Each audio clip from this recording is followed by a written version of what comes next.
March 14,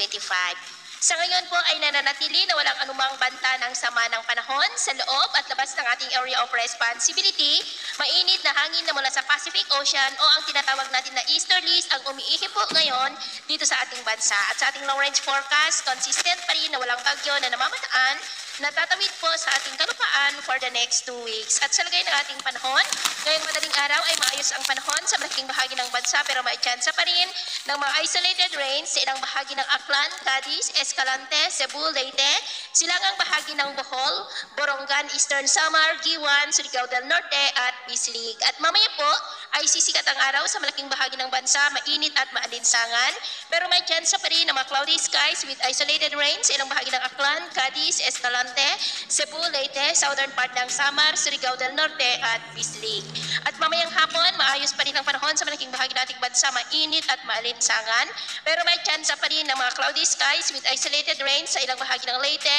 Cebu, Cadiz, Escalante, Caraga at Davao. Kaya kung lalabas po tayo sa ating matahanan, ugaliin lamang po natin lagi ang magdala ng kahit anong panangga natin sa init ng araw at proteksyon na rin po sa mga biglaang buhos ng ulan. At sa atin naman pong mga baybayin, wala po tayong nakatas na namang gale warning signals, pero bayong pag-iingat lamang po kung papalaot tayo para po mas makaiwas sa mga sakunang